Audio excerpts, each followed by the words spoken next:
Olá, galerinha dos sextos anos, espero que todos estejam muito bem. Hoje eu vou falar das crônicas, um gênero narrativo que traz histórias, acontecimentos, fatos que podem acontecer e acontecem no dia a dia de qualquer pessoa. Se é um gênero narrativo, possui um narrador, que pode estar em primeira ou terceira pessoa. Primeira, o narrador conta e participa da história. Terceira pessoa, ele observa e conta a história. Essa e outras características do gênero textual crônica você encontra aqui neste vídeo. Mas diga aí, você já leu alguma crônica? Hoje eu vou ler uma. Então, solta a vinheta. Para você o que você gosta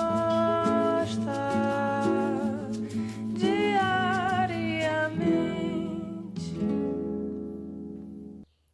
A crônica se posiciona com uma certa semelhança ao gênero conto, porque também possui os elementos da narrativa. Lembram?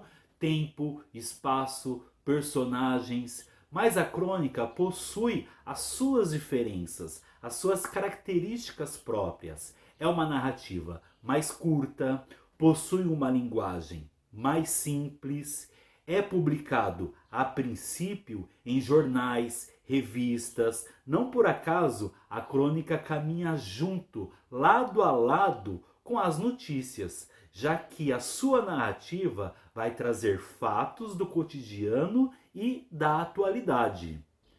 A crônica jornalística está conectada ao noticiário, cujo tema pode ser um problema social, econômico, político, esportivo. Por exemplo, um time que quase milagrosamente vence o outro. Pode virar uma narrativa.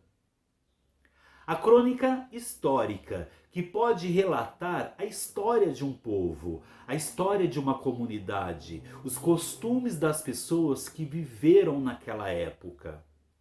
A crônica lírica, sua narrativa é construída com uma linguagem mais poética. As emoções são colocadas no texto. São também atemporal. O que significa isso? Atemporal significa que podem ser lidas em qualquer tempo, em qualquer época. Por exemplo, uma crônica falando da mãe, da figura mãe. Veja bem, a mãe faz parte do nosso cotidiano. Então, existem crônicas, você pode escrever uma crônica falando da figura mãe para ser publicado, por exemplo, no jornal no Dia das Mães. No Brasil, temos grandes cronistas: Nelson Rodrigues, Rubem Braga, Carlos Drummond de Andrade, Fernando Sabino, Cecília Meirelles, Stanislau Ponte Preta, Moacir Scliar. E também existem as crônicas humorísticas, que servem para nos divertir, nos entreter. Eu vou ler uma agora para vocês. Pneu furado, Luiz Fernando Veríssimo. O carro estava encostado no meio-fio, com um pneu furado. De pé ao lado do carro, olhando desconsoladamente para o pneu, uma moça muito bonitinha. Tão bonitinha que atrás parou outro carro e dele desceu um homem dizendo: "Pode deixar." Ele trocaria o pneu. "Você tem macaco?" perguntou o homem. "Não", respondeu a moça. "Tudo bem, eu tenho", disse o homem. "Você tem estepe?" "Não", disse a moça. "Vamos usar o meu", disse o homem, e pôs-se a trabalhar, trocando o pneu sob o olhar da moça. Terminou no momento em que chegava o ônibus que a moça estava esperando. Ele ficou ali, suando, de boca aberta, vendo o ônibus se afastar. Dali a pouco, chegou o dono do carro. "Puxa, você trocou o pneu para mim? Muito obrigado." Eu não posso ver pneu furado. Tenho que trocar." "Coisa estranha." "É uma compulsão, sei lá."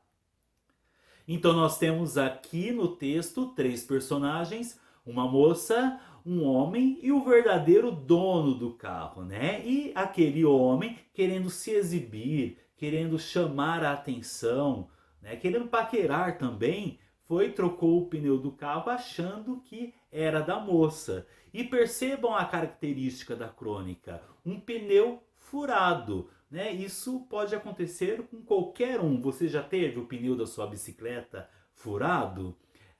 Conhece alguém que já teve o pneu do carro furado? Né? Então pode acontecer no dia a dia de qualquer um. Né? Então uma moça esperando um ônibus, né? Isso é normal, pode acontecer, né? No dia a dia das pessoas. Né? Olha a linguagem coloquial, a conversa, né, de rua entre eles. E nesse diálogo temos aí um sinal de pontuação muito importante, que é o travessão no discurso direto, que é a reprodução exata da fala dos personagens. Você tem macaco? Perguntou o homem. Não, respondeu a moça. Os substantivos. O carro estava encostado no meio-fio, com um pneu furado. Carro, pneu, substantivo concreto, objetos reais. O adjetivo. De pé ao lado do carro, olhando desconsoladamente para o pneu, uma moça muito bonitinha. Bonitinha aí é um adjetivo que traz uma qualidade, uma característica para o sujeito. Quem é o sujeito aí? A moça. E muito é um quantificador. Ele vem trazer uma quantidade, o quanto ela é bonitinha. Né? Muito, muito bonitinha. Agora, mais uma leitura que eu particularmente adoro esta crônica. Foi a primeira crônica que eu li na minha vida. A Velha Contrabandista. O que significa contrabandista? É aquela pessoa que faz contrabando, né? Que faz o comércio ilegal de alguma mercadoria. E vocês sabiam que no Brasil existe a alfândega. A alfândega é um órgão do governo responsável por fiscalizar a entrada e a saída de mercadorias. Toda mercadoria precisa ter a sua nota fiscal. E a alfândega trabalha na fiscalização de mercadorias que entram e que saem, né, tanto nas rodovias, nas fronteiras do Brasil, como também nos aeroportos. Então, a velha contrabandista, Stanislau Ponte Preta.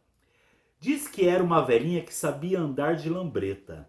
Todo dia ela passava pela fronteira montada na lambreta, com um bruto saco atrás da lambreta. O pessoal da alfândega, tudo malandro velho, começou a desconfiar da velhinha. Um dia, quando ela vinha na lambreta com um saco atrás, o fiscal da alfândega mandou ela parar. A velhinha parou e então o fiscal perguntou assim para ela: "Escuta aqui, vovozinha, a senhora passa por aqui todo dia com esse saco aí atrás. Que diabo a senhora leva nesse saco?" A velhinha sorriu com os poucos dentes que lhe restavam e mais os outros que ela adquirira no odontólogo e respondeu: "É areia."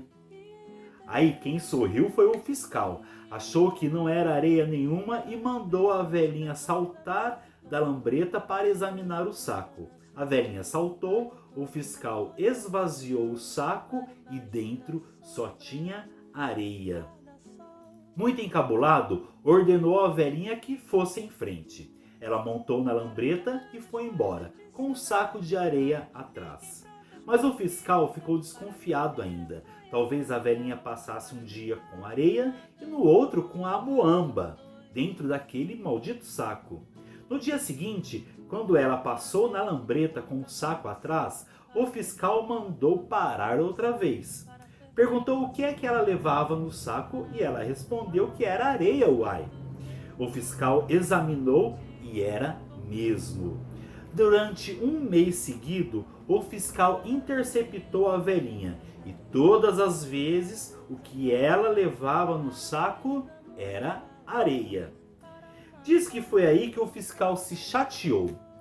"Olha, vovozinha, eu sou o fiscal da alfândega com 40 anos de serviço. Manjo essa coisa de contrabando pra burro. Ninguém me tira da cabeça que a senhora é contrabandista."